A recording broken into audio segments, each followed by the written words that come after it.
Eu sunt Raul, am jucat Pixel Gun 3D.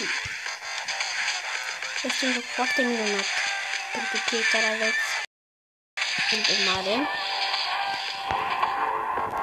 Este primul. Deci, hai să jucăm pe Scary Pizzeria. Asta înseamnă pizzeria de gură.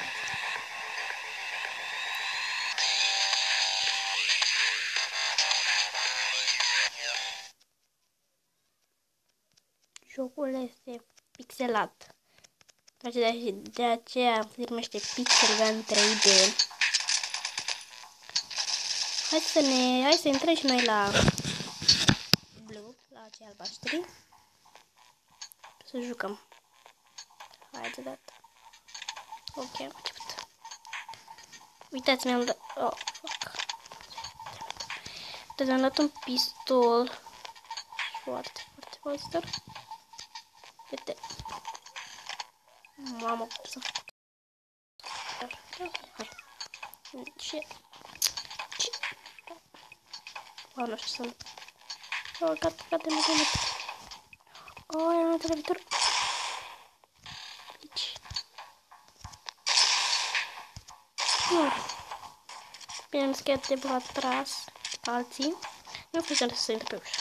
Oh my god, de la bas. Super. Ah, s-a murit. Blue Battle.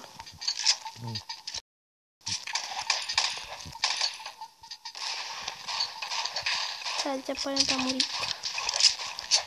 Cauza. Nu, puști. Uite, bine.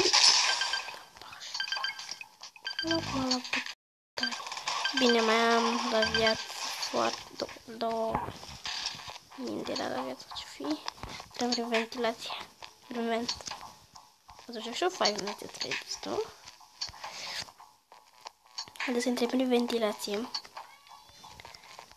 Mergem la dreapta și... Spera. Cred în The Office. Spre mișto.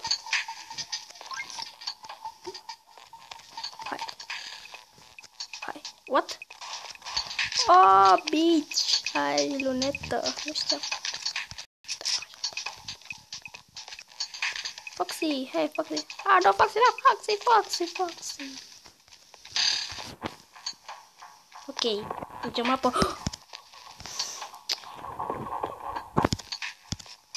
Du-te, naibii.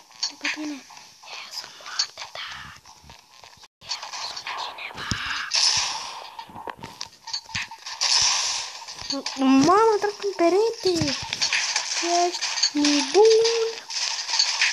Oh, da, bici. Dar ce l-am instalat. Vedeți că se mă cheamă, că am uitat să schimb numele. Oh, de ce?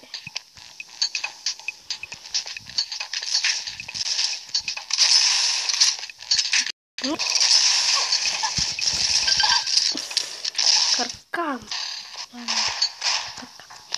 What? Oh, bitch, ce pe care e strămătă. Când te faci?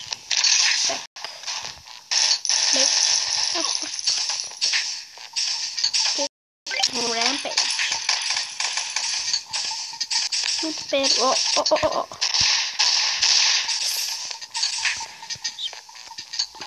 Ok, picăm atât a fost cu acest episod. Sper că v-a plăcut. Nu uitați să lăsați un like și subscribe. Eu am fost Raul și salut. Drag. Hai pa.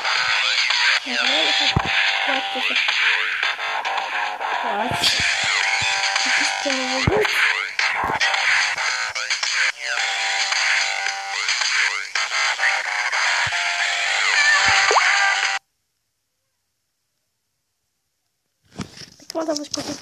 Eu am fost Raul. Hai pa.